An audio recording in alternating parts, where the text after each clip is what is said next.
Folks, joining us today, former head coach, defensive coordinator of the 96 Cavaliers that went 10-0 in the regular season. It's been 25 years. Head coach Bruce Wasem. Coach, thanks for taking some time out to relive some great memories of Clinch Valley College football. Well, when you get to be my age, those old memories are pretty good to have if you can still remember them. That's the other thing. So looking back makes it fun. Well, Coach, I'm going to talk in some broad terms here as we get started, and then maybe we can get into some more specifics.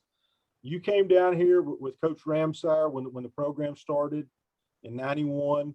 You're building the program with Bill, and things were going well. '95, you won 10 games, had a good year in '95, had a lot of kids back.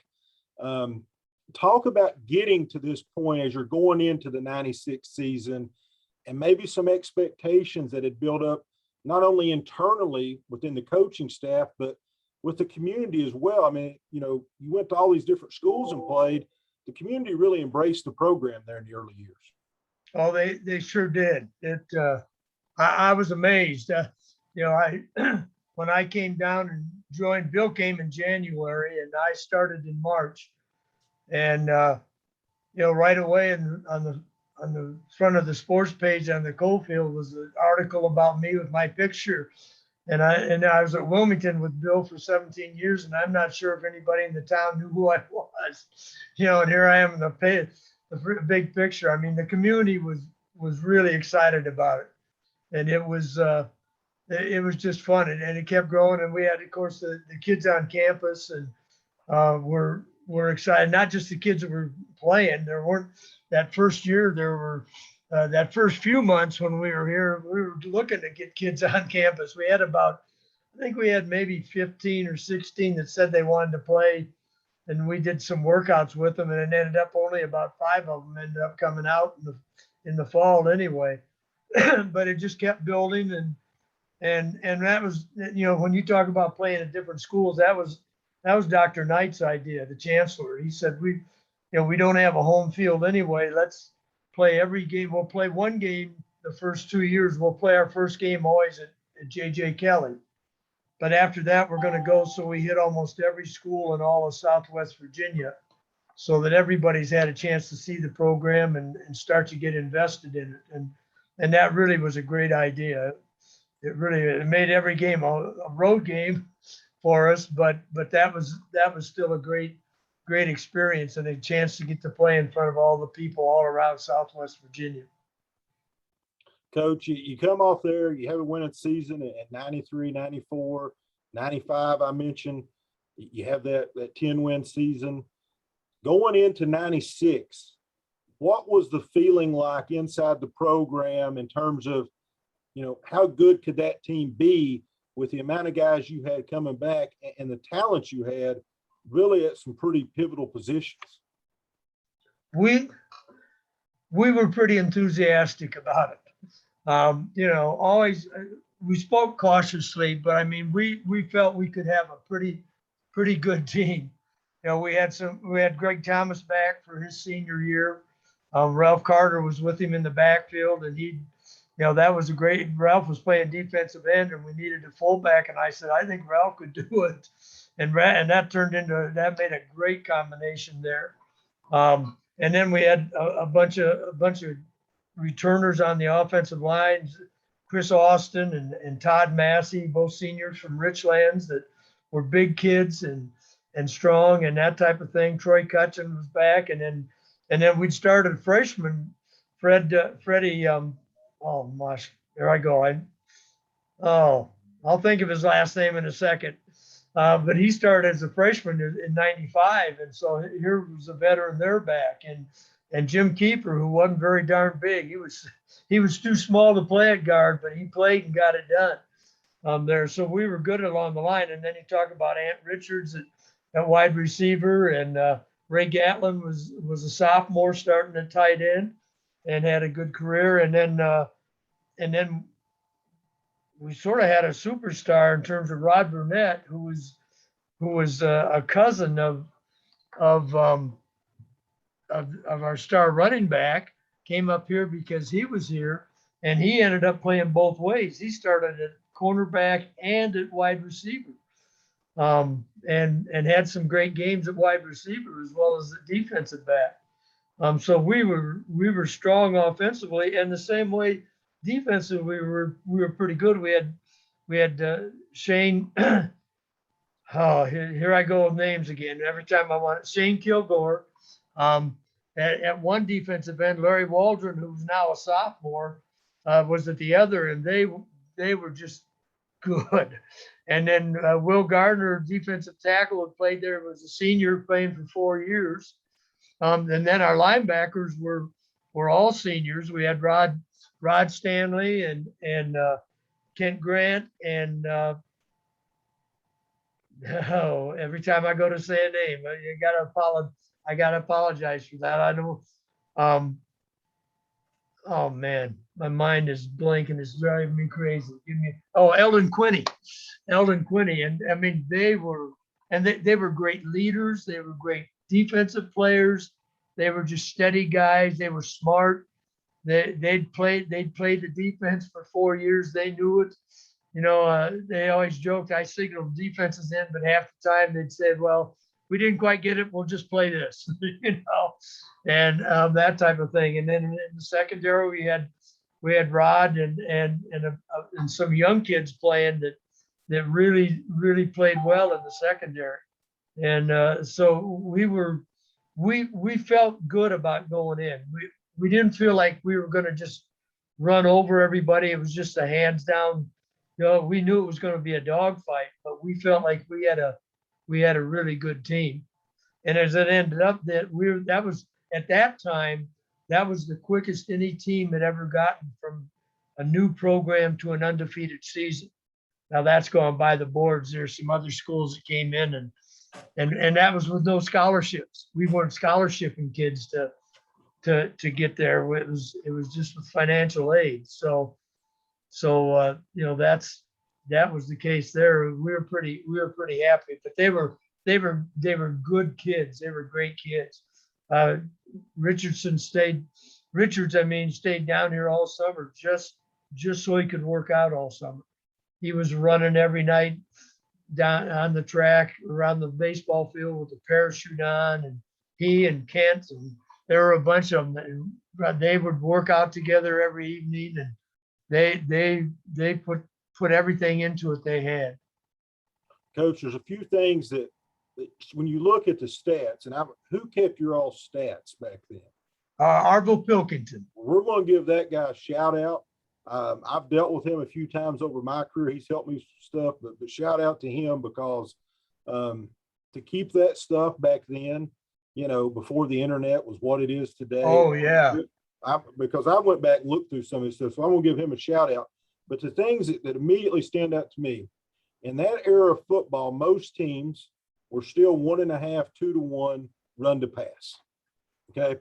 And on your defensive side of the ball, in 10 games, you all intercepted 20 passes. That is an incredible number, especially when you put into context, teams were running it twice as much as they were throwing it in that area.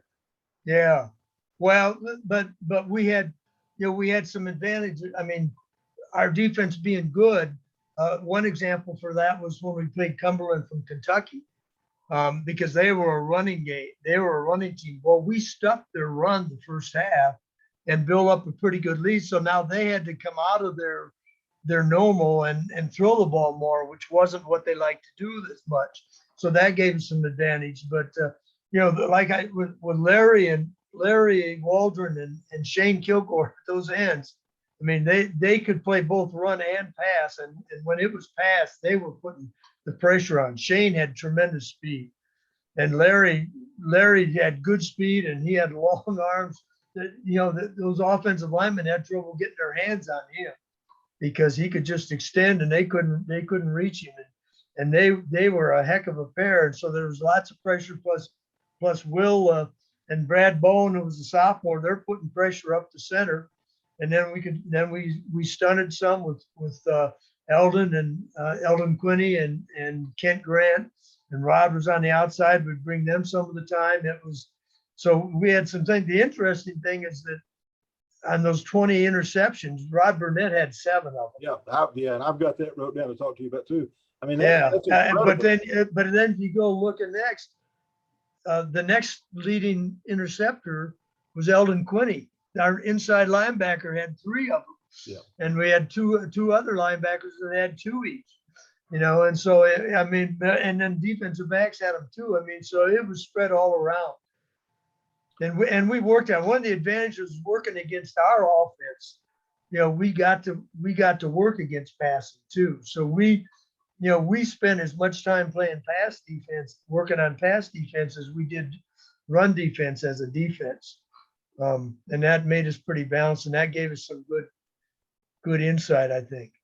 Well, on the season, you ended up plus 17 in turnover margin. Anytime you do that, you're going to be successful. But the next thing I was going to ask you about is the start to these games. I mean, on the season, first quarter, you guys outscored the opponent 106-21. And leading off what you said, when teams get behind, they got to get out of their game plan and they start throwing the ball. Talk about, I guess, from a broad perspective, how you guys set your game plan up and what made you all so successful in the first quarters of these games. I think you were only behind in the third quarter, maybe once all season.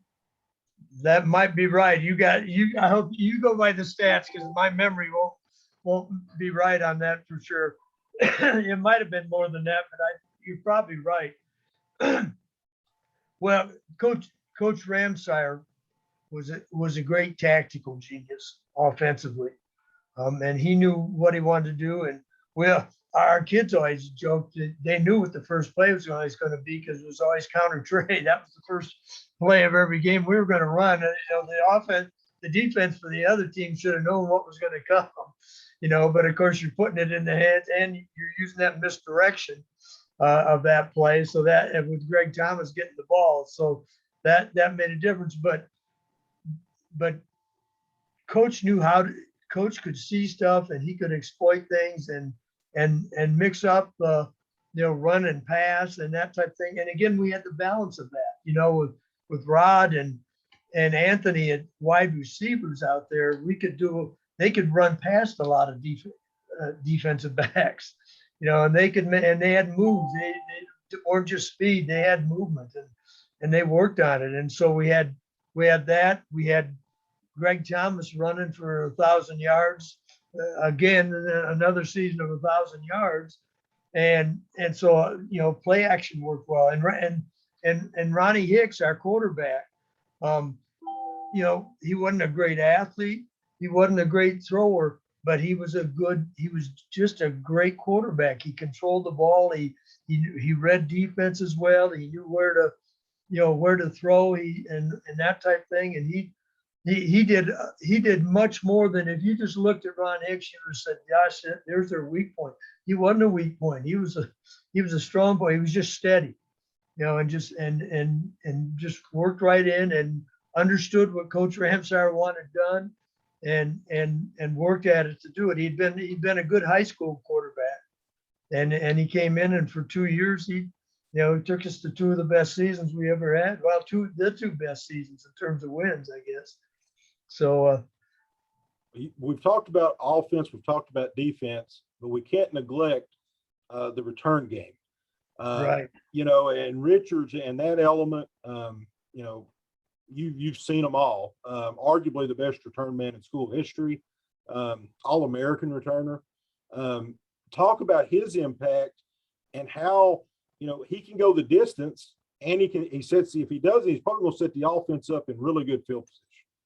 Yeah, he was just a great athlete and a great kid. And it was funny, when he came in as a freshman, he wasn't eligible as a freshman, and so, he practiced with us and everything, but both Bill and I, looking back, had talked about this before Coach died, that, seeing Ant and seeing him on campus, we weren't sure he was going to stay. He didn't say much and couldn't tell if he was sullen or not. And he wasn't. He was just working. He was committed. He was going to get things done. He was going to get serious. And he had great moves. He had speed. He had agility. He had everything. And he wasn't afraid to catch the ball. You know, he was going to catch it and return it most time. We didn't get many fair catches that season. And then Rod Burnett returned a couple too, had a couple good returns. So I mean, we had some good things. And I'm going to throw this in before I forget to say it. We had some great plays out of backup guys. Warren Leap, for example, was our backup fullback, and when Rod got hurt in one game, or when Carter got hurt, Ralph got hurt in one game, Warren scored the winning touchdown in the fourth quarter. You know, here he comes in, a sophomore backup fullback, and he'd come in as a defensive player too. He played both, and you know, and there he goes. And then Mike Burns was our backup quarterback in the one game, and Mike has to come in against Wesley, and we're behind. And when our quarterback got hurt, Mike comes in and he throws a winning touchdown pass. You know, those types of things. So it was a team effort all the way around. You know, we had kids that made their licks by being on the kickoff teams and the punt return teams and those types of things that were getting the blocks for Anthony and Rod on those returns and that type of thing too. All right, Coach, we'll start looking at the schedule here, and I'll let you tell this story. You know, it's first weekend of September in 1996. We're nowhere close to an ocean, but a hurricane plays havoc with the game against Cumberland U. Walk us through that and how you guys end up coming out on top in that game, 34-27. Okay. Yeah, it might have been Hurricane Ida, but I don't remember what the name of it was, but it was a terrible hurricane. And they were predicting that it was coming up the coast, and it was gonna hit clear into the mountains. They were predicting for us, I think by Thursday they were still saying, and maybe even Friday, that we would get between 3 and 7 inches of rain here in southwest Virginia. And so to be honest with you, Coach Ramsey and I might have had this in the back of our minds when we were coaching in Ohio. One year there was a terrible hurricane and the rains came in and we had to stop our game. It was raining so hard in Ohio from the rains from that hurricane. So you know, now we're a lot closer to the coast than we were there, and I think, and so we start saying, you know, what are we gonna do? You know, and so Carol Dale, our athletic director, said, well, let's talk. Maybe we could rent the dome down at where ETSU was still playing in the dome. They didn't have that stadium they have now, and so we rented that and moved the game down there. And sure enough, as we're riding the bus down to Johnson City to play, the sun's shining, there's beautiful blue sky. Probably would have been one of the best days we ever had at Carroll Dale Stadium, because it seemed like it rained every time we played at home. And so then we played in the game and we jumped on them, and we'd had a tough game with them the year before. And we jumped on them. We got a pretty good lead, and they ran unbalanced option. And they came out the second half and they just moved the ball. They were moving the ball 8 yards at a time, 6 yards at a time, every carry. We were having terrible time, and they came up. I think we scored maybe twice, one field goal and a touchdown. I'm not even sure of that in the second half. And so we were just ahead of them. They're driving, and they're driving down the field, and their running back gets the ball, makes a nice run. We're there to tackle him, and he cuts back into us and goes down and the clock's running down, and they're out of timeouts, and he doesn't run out of bounds. If he'd have run out of bounds, they probably would have beaten us, because the game ended with the clock running out with them on our 2-yard line. You know, and that play made the difference. Now we had another, I think it was Eldon and maybe Larry Walden, Eldon and somebody, they broke through and sacked and knocked the runner back for about a 3-yard loss when they had first and goal on the 2-yard line. First play, we drove them back, which helped us. So, I mean, it wasn't just, well, they just ran. We made some other plays, but it sure looked like they were going to have a big chance of beating us there. Goal line stands seem to be a good omen for this program throughout history. First game ever, a goal line stand. They had a goal line stand. And Later on, when you're head coach, a goal line stand to beat Georgetown at home. Goal line stands seem to be a good theme for UVA Wise or Clinch Valley. But you get that win in week 1, hold on by 7 at the Mini Dome in Johnson City. And then you go on the road to face Ferrum. And it's one of the few times, looking at the box score back, that the offense struggled a bit, put up 17 points, and you get out of there with the 17-14 win. Yeah. We did. The offense did struggle, and defense played pretty well. We made a couple mistakes too in there, but again, the Cumberland game and now that Ferrum game probably really helped make our season. Because if there was any idea in our heads that, hey, look how good we are, that was gone. They knew we had to fight like mad to beat Cumberland. Here we are trailing. I think we were even behind at Ferrum, I believe. I can't remember for sure. I think we were, but anyway, I mean, it was fight right down to the very end of the game to keep them out of the end zone and win the game. And so that, but that toughness, playing those hard games tough really does start to set you up for saying we've got, especially if you win them, especially if you win them. Now you've got a little bit of confidence, but you also know, hey, nobody's handing you anything just because you were 10-1 last year. Those guys don't care anything about that. That was last year. And so it kept us, I think it kept our heads going in the right way. And we tried to keep them that way too. We talked a little bit about special teams, but I think now's an appropriate time to talk about Withrow kicker. 3 points there, the difference. And talking to guys that played for Coach Ramsey, they always talk about how he emphasized all 3 phases of the game. Oh, yeah. And talk about that a little bit and how the importance that was placed on special teams, not only just offense and defense, but treating them all 3, with high standard, helped win some of these close games. Oh, it sure did. And he always, we worked on everything and nobody was excluded from being on a special team. Hey, I'm a starter. I don't run down underfoots. No, that's not the way it goes. We're going to put the people that can do the best job for us there. And talking about Jay was amazing. He was amazing. He was both our punter and our field goal kicker. And he did things. And Jay was totally deaf.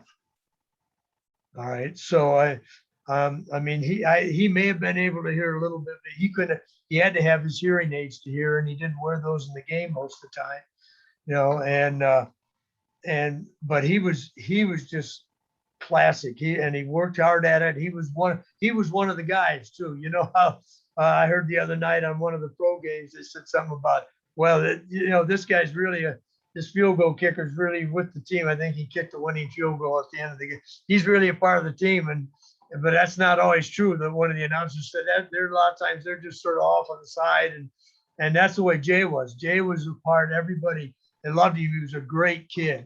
He was a great kid, and he had a great sense of humor and everything. But he was just a part of the team. He was going to do what everybody did, and so having him was a joy to have. Plus having that leg that could make those field goals was really, really special too. So you get through the first 2, they're 1 possession games, you win both of them.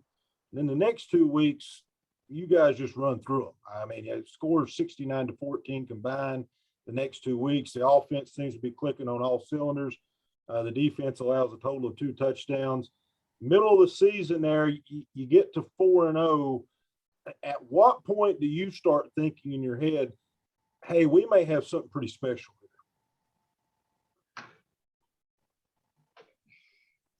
We tried not to think that way, Daryl. I mean, yeah, you know it. But we learned some lessons along the way. I think we as coaches and everything. I can't remember what year it was. It might have been '94. Um, we were starting to get a little better. It might have been '93, '94. We were starting to get a little better. We were starting to win. Bethel was coming in here. They were terrible. I mean, they hadn't won a game. They hadn't been close in a game. And it was the next week we were playing Emory, you know, Emory and Henry, and everybody, and even our coaches, after practice they start talking about Emory, and Bill keeps saying you got to keep focused. Well, Bethel beat the crap out of us. In fact, that was played out. That here we are at home. We get beat by them, um, and so we kind of learned a lesson about, hey, you better not start looking past people. And because we thought we were going to have a pretty good team. I think that same thought was there, but we didn't start saying, oh, hey, we're on our way now. Let's start thinking about national championship. No, we just kept thinking about who we had to play. In fact, when you were talking about those next two games, who were the two teams that we beat that you said we? Chowan, here's what I have: 35-8. Okay. And Butler 34-6. Yeah. Now see, Butler's a 1AA team. And Butler that was crazy game. It poured. We destroyed Carroll Dale Field out at the high school. I mean, mud was up to your darn shins. And and we scored. We threw a touchdown pass. I think Rod caught a touchdown pass early. Rod or Anthony, one of them did. And we kind of got ahead, and our defense really played well. And they got close to the end zone once, and I think Eldon recovered a fumble in the end zone, and then it was almost impossible to do anything, to move, and we just kind of dominated them. But that was a bigger game, and that was a closer game than you might have thought, looking at the score, and especially here's a 1AA team that's coming in, to play. Now they were 1AA. I think they were non-scholarship, but they were still, because their basketball team's Division I. They had to be Division I at that time, and they were a pretty good team. And the next year, in fact, they beat us up there. So you get through those, and then you spoke about this game a little bit. You play Wesley at home. Yes, and that's Wesley's undefeated. They're coming in. Yep. And so that's a big game. Talk about that. Where was that game played? And kind of the buildup in not only on campus, but maybe in the community as well. Two undefeated teams squaring off here in a college football game in Wise County. Yeah. Where was the game played? We moved the game to Norton. And I'm trying to remember. I think maybe there was a band contest at UVA at Carroll Dale Stadium, I think. Plus, we had destroyed the field the week before too. But we moved the game, so we moved the game to Norton. We played there the first year in '91. We played one of our games at Norton, but we hadn't been there since. In fact, one of the two games we won was at Norton that first year, and so we went back there, and Wesley came in, and it was a back and forth game. It was a tight game for a while, and we finally took control. But they were a good football team, and we were. I'm trying to remember details and what happened and who scored and all that, but I just remember we felt lucky to walk away from that game. Well, I'll ask you, the next week you play Cumberland's, and my time here, when I've seen UVA Wise and Cumberland's play, their option attack, they're, running downhill at you. Is that the same way they played back then? And then it was some different coaches, but they were a running game. In fact, I was looking through the scrapbook a little bit, and our kids remember. In fact, they said we fell asleep a little bit, but they remembered they had a kid that was their key guy on offense was a running back who had rushed for 170 yards, I think, against us as a freshman. And we had just barely beaten them that his sophomore year. And they came in and we stuffed him. I think he got 70 yards for the game. And our kids were determined that, well, hey, he is not going to beat us. And I didn't remember this, but they said coaches preached to us all week about his running the ball down our throats and all that. And so we kind of took the defense did dominate them that game and helped a lot in terms of playing that. Cause yeah, they were always, you bring up bad memories because in my 8 or 9 years as head coach, that was the one team I never beat Cumberland. They had 2 different coaches and I didn't beat either one. Never beat either one of them. Well, they were good guys. In fact, they were good friends of mine too, both the coaches, but we never beat them. You got him as defensive coordinator on that day to get to 6-0. And, you know, you talked about the kids and they're fired up and ready to play to stop this guy. You know, and obviously I know you a lot better than I knew Coach Ramsey. You know, I worked with you some here as the SID when you were still coaching.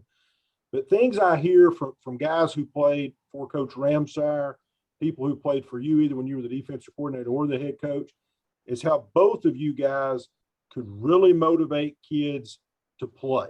You know, both of you know X's and O's, but motivating kids and trying to get the most out of kids.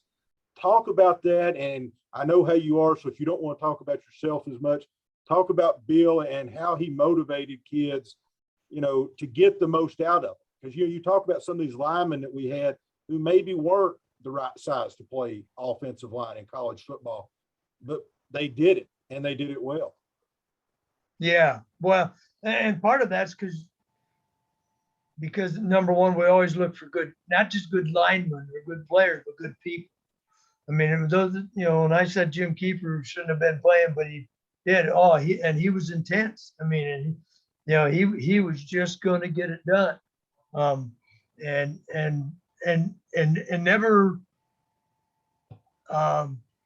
never dirty, nothing like that. And, you know, not crazy out of his head, but just focused, you know, boom, here's what we got to do. Here's got to do. And I think Bill Bill was a psychology major in college.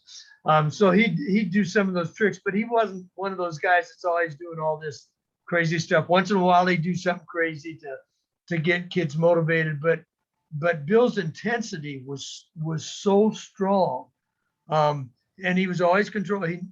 I played for him for 2 years in high school, 2 years in college. I coached with him, 37 years, and I never heard him curse ever. Not swear, not even curse, you know.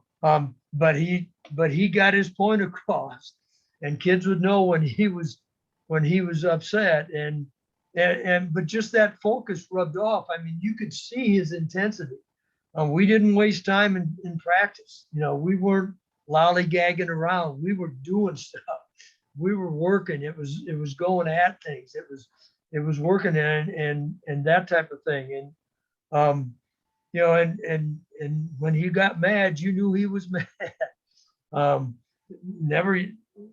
Not most of the time, not even yelling. He didn't have to say very much, but the way he said it, you know, and when he talked to the team before a game, it was the intensity that rubbed off on you, I think.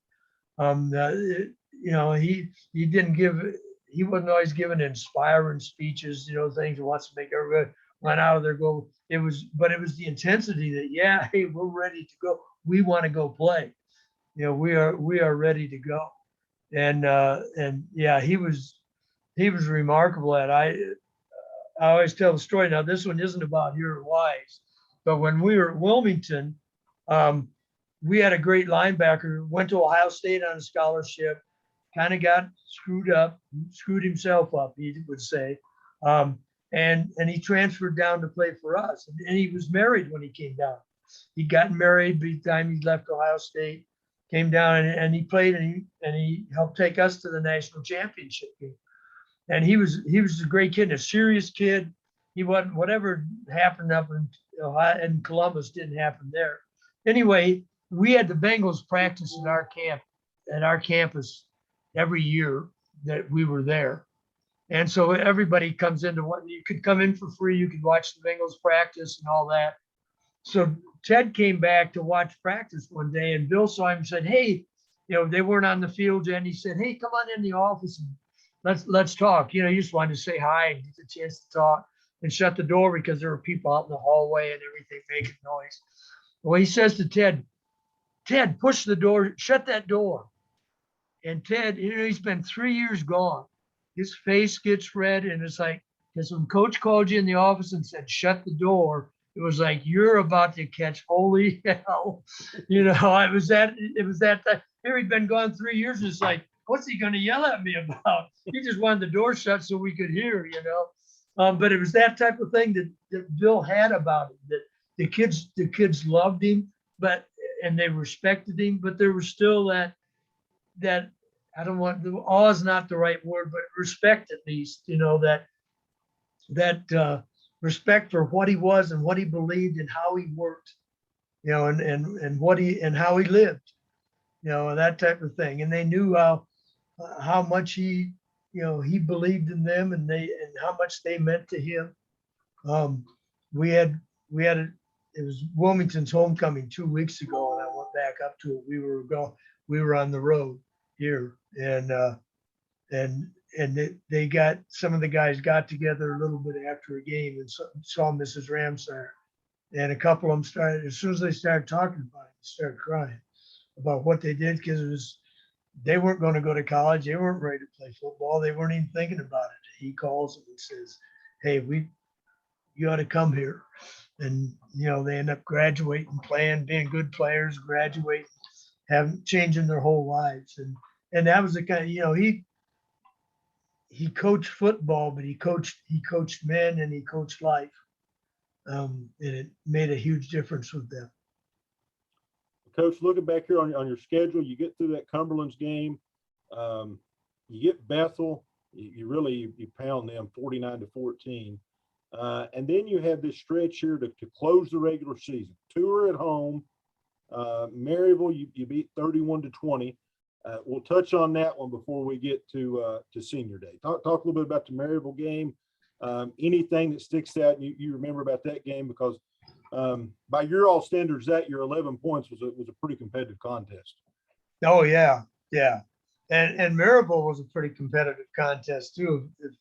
If Kent Grant hadn't intercepted a pass in the end zone, or I think it was intercepted a pass or a fumble, one or the other, that stopped a drive, that one could have gone a whole different way too.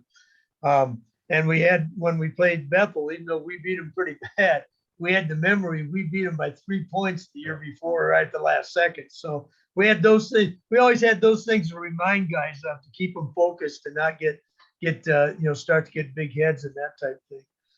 But then who'd you want me to talk about? I was just talking about the Maryville game, which you touched on a little bit with the play to stop a drive on the turnover. And, to get to that point, you beat Maryville, you're 8-0. And really what I wanted to talk about is you play Sue Bennett. It's week 9, but it's your last home game.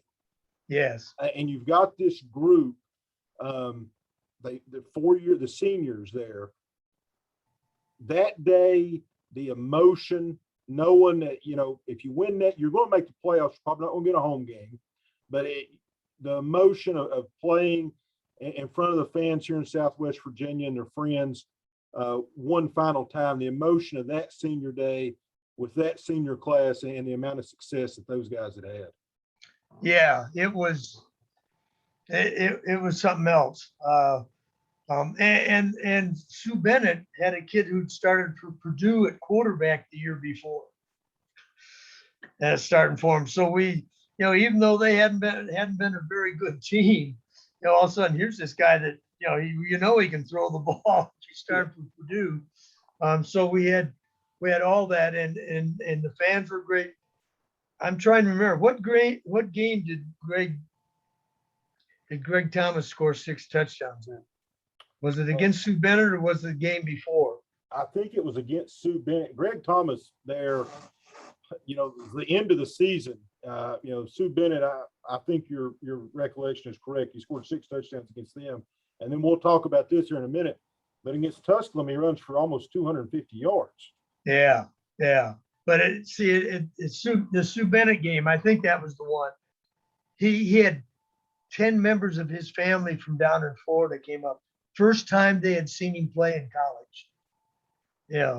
And that Bethel's when he scored 6 touchdowns. Oh, Bethel. Okay, that was the Bethel game. Because I remember the first line said he scored almost 1 touchdown for every family member that was here. And they couldn't get him off the field because his family came down as soon as the game was over to be with him. But yeah, Sue Bennett was,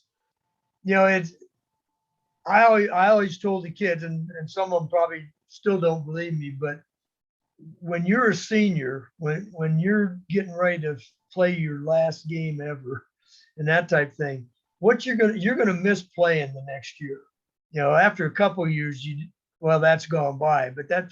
But what you really miss is your teammates, is the locker room, the hanging around with the guys, having those guys that are so special and so close to you and that you interact with in such an emotional way.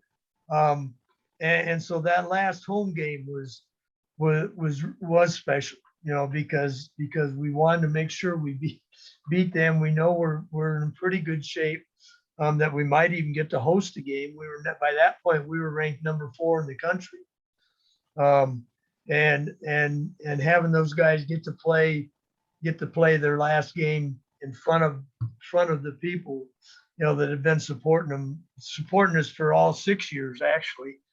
And that type of thing was really important, and seeing those guys have, those guys were so important because they built the program. I mean, they'd been a part of it for 4 or 5 years, getting to that point and taking it to an undefeated season, and that they just had so much invested, and they were such quality people. They were fun to coach. It was fun to work with them, and just great people. You can't say enough about the fans here. The fans have been so supportive and been so good. We're so good too, especially through those early years. I mean, they didn't have to, and here's there's a bunch of kids that are local kids playing, but there's a bunch of kids that aren't, and they supported all of them. We had a program that we called host parents, that people from the community would adopt one of our football players, excuse me, and not do anything big or anything. They weren't giving them money or anything like that. It was just they knew they might bring them a snack after a game or things like that. Once in a while, they might ask them to dinner or something like that. But so that our kids also felt a part of the community. They weren't just, we're out here on the hill, out here on the mountain on the campus, and everybody else is in there. they were together. They knew it. And back in those days, especially, old Greer Gym was kind of a place for the kids, at least from Wise and probably from Colburn, to come and play. And it was remarkable. They always talk about the town kids and the college kids. They just all played together. The campus police didn't have to go in there all the time saying, "Oh, we got to break up the fights. We got to run these town kids out of there." No, if there was a pickup game, everybody played with each other. And so there was really a sense that the kids knew each other and felt like this community was really in our corner.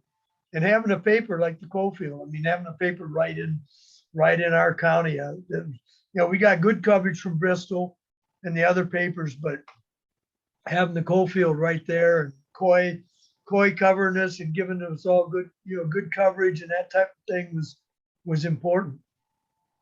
Well, I've asked you 2 or 3 times during this about, did you think you had something special? Did you think you could possibly be 10-0? And you've always answered, well, we didn't think about that because it was week by week. After you beat Sue Bennett, you're 9-0. So 10-0 at that point is a possibility. You're going on the road to Tusculum, team you're familiar with. They started their program. They restarted their program the same year that we started. Yeah. We both played our first games against each other. They played right up here in Carroll-Dale Stadium. So you're going down there. They're 9-0. Perfect season's on the line. Talk about that week, the lead up to that week, maybe something in a coach's meeting or something. You guys played a really good game, 29-3, come out on top. Over the last 2 weeks of the season, the defense allows 3 points. Yeah. I don't remember anything. Well, of course, we talked about stuff in coaches meeting, but it was good that we were playing. Tusculum had a decent team. They weren't down and out or anything, and so we knew it was going to be tough. And we hadn't played them since, I guess, the first year. I don't think we played them the second year. We may have, but we hadn't played them since then. Now, I think the first year might have been the only year we played them before that. And going down there was gonna be tough, we felt. And of course, there's more pressure in that game just because of everything that's on the line. All of a sudden, we're putting the pressure. It doesn't matter what the people in the stands think now. It doesn't matter what anybody, what Tusculum's thinking. It's we've got to try and get it done. It's all there, laying right there on the line. And can we do it? And so the practices were pretty intense. Kids were pretty focused going down there. And it was pretty quiet going down to get ready for that game. We didn't have to worry about keeping guys' heads on straight or that type of thing. They were focused. I was concerned. I was concerned about whether we could beat Tusculum or not. And our kids just stepped up and played the way they had all season, and really played well and took the pressure and just played with it. And that's why we were 10-0. They were, like I said, if you got quality kids, quality players that are quality people, things like that can happen. Things like that can happen because they're responsible. They take things seriously, and the young kids could catch that fever from those upperclassmen, and not just the fever, the atmosphere, and about how this is how we do things. This is what we're about, and that type of thing. And so it was exciting.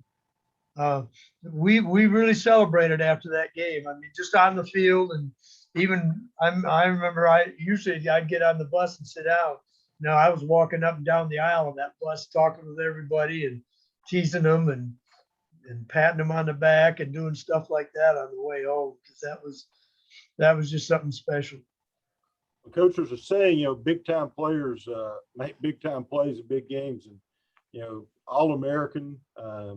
Thomas in that game, I want to make sure I get this right. 35 carries, 248 yards. Yeah. I mean, when you've got a guy like that you can turn around and hand the ball off to an average, I think that's somewhere around 7 yards a carry. It's got to make you feel good, especially for you as a defensive coordinator. If he's not busting long ones, your guys are getting plenty of time to rest over there. Yeah. Although I used to kid, I was the only defensive coordinator in the country who used to say, "Hey, pass the ball."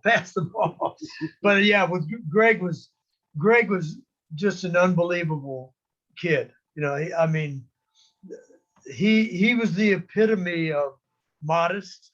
Never said when they tried to. I was reading through there a couple times where he's interviewed. I couldn't believe he said a whole sentence, because he was just so quiet. And where was he? Here he is, 250 yards that day. Where was he on Sunday afternoon?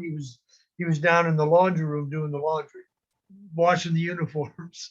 I mean, he was just that was his job, and he was going to get the job done. That type of thing. But yeah, he was amazing. He was an amazing kid, and we almost lost him. He came up here And then he went back home, and he wasn't going to come back after his freshman year. And his girlfriend from high school had decided she was coming, and she finally told him, "I'm coming up." Coach Ramsey was down recruiting and went to visit to make sure he was coming back, and he hid from it. He left the house so Bill couldn't talk to him, because he knew how Bill would talk him into it, you know. Well, Bill eventually caught it, and he came back, and I don't think Greg ever regrets coming back. His girlfriend, and they broke up. But it helped get him back up here, and he had, he had some great friends. He was great friends with he and Kent and Rodney and Eldon. Those guys were just such quality people. And Anthony, gosh, I mean, it was so much fun.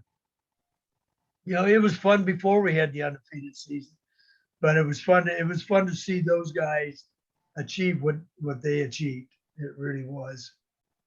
Well, I think I know the answer to this question based on how you've talked here today. You look back on that now, 25 years. What are you most proud of from that season, or those guys that you coached, looking at this now here today in 2021?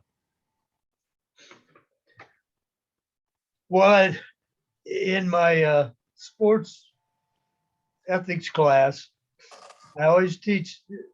There was a story, Amos Alonzo Stagg, the winningest coach in college from the beginning of college football until Bear Bryant broke his record in 1970s, I think, or late 60s, whenever it was. And one of those years when he was the coach at the University of Chicago, he walked off the field after the last game, undefeated. And so he knew everybody knew he was, of course, there were no playoffs. It was all rankings by the sports writers. So they knew he was going to end up ranked number one.